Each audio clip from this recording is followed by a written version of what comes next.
So what's up everybody and welcome back to another video and let's continue the series on Python. तो आज के हम video में पिछले वीडियो का पार्ट 2 बना रहे हैं. तो पिछले वीडियो में हमने if, else, elif स्टेटमेंट्स की थी. अभी शायद से मेरा आपको पता नहीं कौन से वीडियो में याद नहीं आ रहा, इतना पता है मोर ऑन ऑपरेटर्स वाले वीडियो में मैंने एंड और नॉट ऑपरेटर्स के बारे में बताया था. तो आज हम इफ एल्स स्टेटमेंट एंड और ऑपरेटर से करेंगे, नॉट से नहीं करेंगे. तो पहले करते हैं इफ, पहले करते हैं वैल्यूज देते हैं. इस बार 3 देते हैं, पिछले वीडियो में 2 दी थी, इस बार 3 देते हैं. a is equal to 24, b is equal to 19, c is equal to 12. ठीक है. फिर अब if a is greater than b and a is greater than c to print a comma is the greatest of them all. ठीक है. अब हम एक और इफ डालेंगे. a is greater than 20, then print excellent, you have got the number.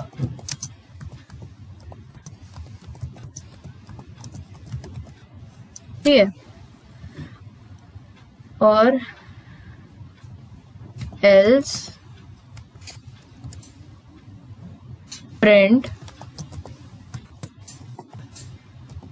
oops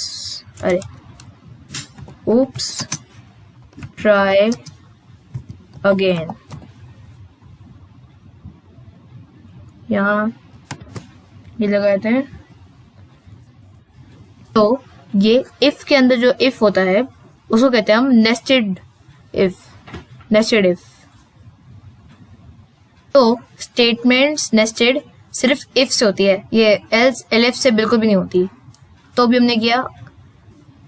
अब हम ये हमारा एक हो गया. अब दूसरा इफ डालते हैं, ये अलग इफ होगा.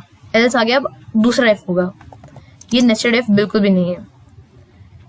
ए इज ग्रेटर दैन, उसको बी करते हैं. B is greater than A and b is greater than c. Print b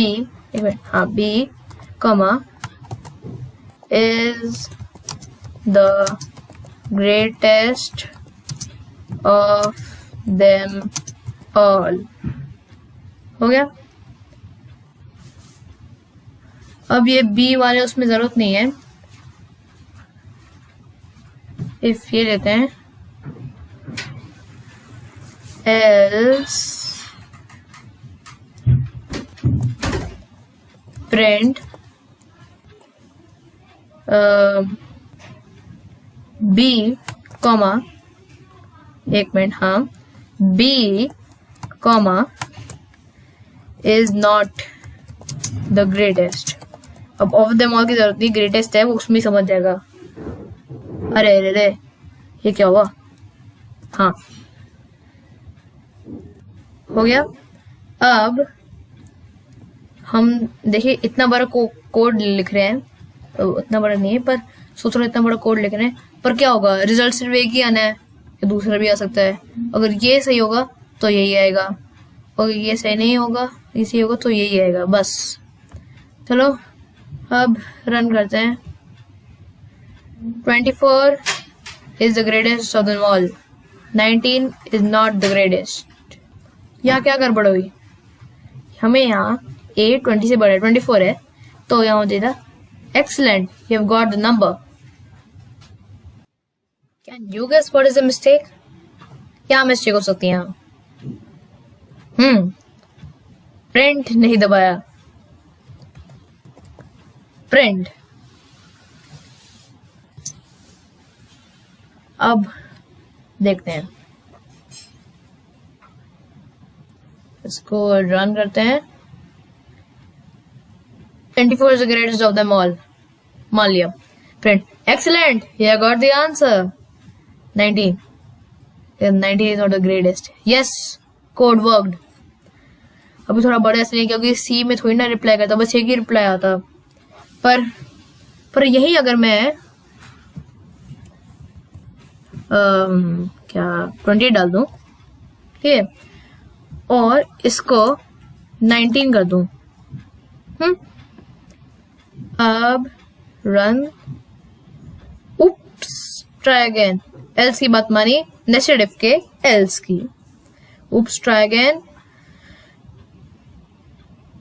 अब ये क्या हुआ, इसने ये बात प्रिंट ही नहीं करी, जबकि ये बात तो सही है, इसे प्रिंट ही नहीं करी यार। सर ये बात तो गलत है, नहीं इसमें तो प्रॉब्लम नहीं है, इसने इसकी बात मान ली, ठीक है। तो अभी मैं ये करता हूँ, 23 करता हूँ, ठीक है।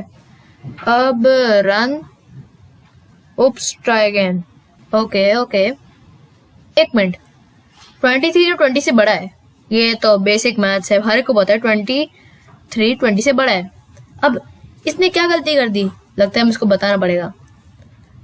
अब ये नेस्टेड इफ में ये कंडीशन है कि होनी चाहिए, अगर ये स्टेटमेंट ट्रू होगी तभी ये स्टेटमेंट काम करेगी, वरना हमेशा ये आ जाएगा उप्स, ट्राई अगेन, जबकि सही है, 23 सही है। इसमें answer excellent, you have got the number, but the first if is not correct, is incorrect, that is why ये नहीं आया। वरना यही अगर मैं ग्रेटेस्ट ऑफ द ऑल नहीं है, ये 29 भी कर दूं तो आ जाएगा excellent, you got the number. Okay, this statement is true, only then this will work, otherwise it will never work. तो अब हमें एंड फंक्शन और इस इफ एल्स एल्फ का इस्तेमाल की जरूरत नहीं पड़ी, स्टेटमेंट में समझाना आ गया। वैसे ही और ये एंड और हो जाएगा वैसे ही। अब और से भी ट्राई करते हैं एक बार पहले वैल्यू चेंज करता हूँ उसकी, 23 कर दो, 23। हाँ यही रुक जाओ, एक मिनट, वैल्यूज चेंज करना पड़ेगा इस कंडीशन। हाँ ये वैल्यू सही होगी, तो अब रन करते हैं, उप्स, ट्राई अगेन। अरे एंड को और में बदलना तो भूल ही है। Run, 23 is the greatest of them all. Excellent, you got the number. 28 is greatest of all.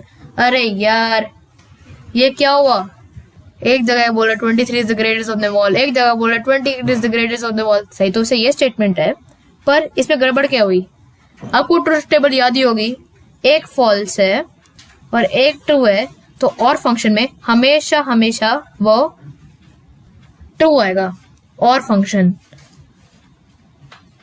और एंड फंक्शन में याद होगा अगर एक ट्रू है एक फॉल्स है तो फॉल्स ही आएगा। तो इसने यही किया है और गड़बड़ यहीं पैदा हो गई। तो ये सी से बड़ा है, इसीलिए इसने पूरी स्टेटमेंट को ट्रू समझ लिया और 26 is the greatest of the all कर दिया। अब मैंने आपको और कभी एग्जांपल दे चुका हूं, तो थोड़ा कुछ और करते हैं, ये सारा मिटा देता हूं। तो अब हम करते हैं x इज इक्वल टू 1, ठीक है। अब करते हैं if x is equal to 1 print, ये सिर्फ इफ स्टेटमेंट का ही कर रहे हैं हम, और कुछ नहीं कर रहे हैं। प्रिंट 1 the value is 1 लिख देते हैं, is 1 एंटर। अब एक और if इस बार नेस्टेड इफ नहीं है, इस बार नेस्टेड इफ नहीं है, अलग है, देख सकते हैं अलग है। इफ नेस्टेड इफ यहाँ होता है, ये अलग इफ है। If x is equal to 2 print the value is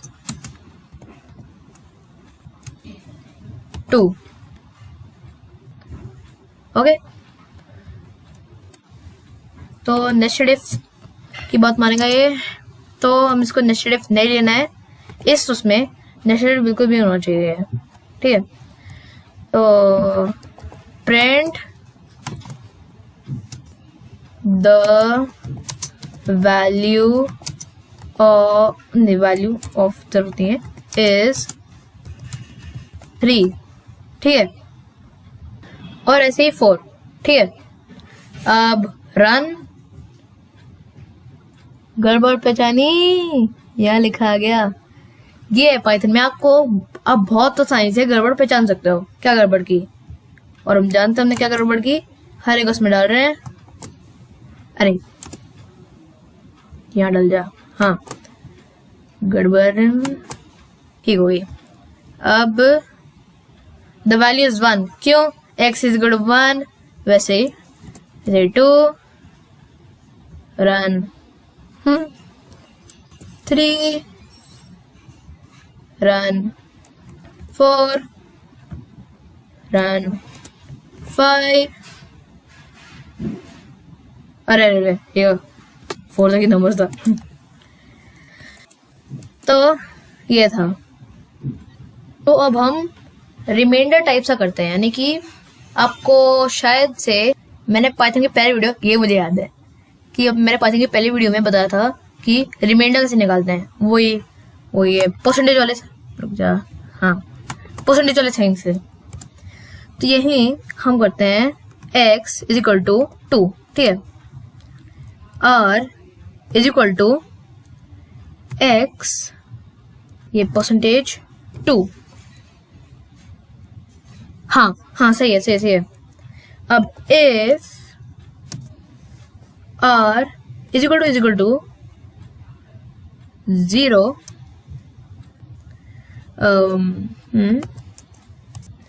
print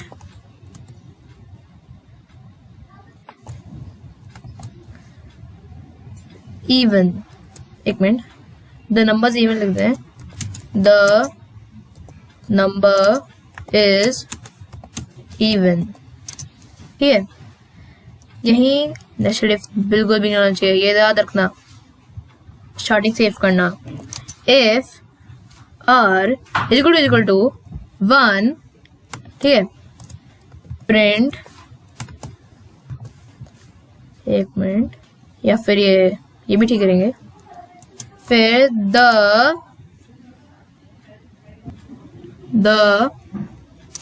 number is odd, ठीक है। तो अब हम रन करेंगे इसको, द नंबर इज इवन। तो ये जो कोड हमने लिखा है, इससे पता लगा सकते हैं कि नंबर इवन है या ऑड। यही मैंने किया कि r0, यानी कि रिमाइंडर इवन नंबर का 0 ही होता है, अगर उसको 2 से डिवाइड करें तो r0 है तो प्रिंट करो द नंबर इज इवन, और r1 है तो प्रिंट करो द नंबर इज ऑड। 2 में तो हम ये भी कर सकते थे कि एल्स डाल दो, पर अगर इसी नंबर को हमें 8 से डिवाइड करना होता, हम कुछ नहीं कर पाते। तो इसलिए हमें हर एक वैल्यू को लिखना पड़ता। तो रिमाइंडर ये है तो ये नंबर है, और रिमाइंडर ये है तो ये। तो आज हमने अपना आज का वीडियो में ही खत्म करते हैं। तो अगर ये वीडियो देखकर आपको मजा आया तो प्लीज उसको लाइक मारो, और अगर आपने अभी तक मेरा चैनल सब्सक्राइब नहीं किया है तो प्लीज जाकर सब्सक्राइब करो। So I will see you next time.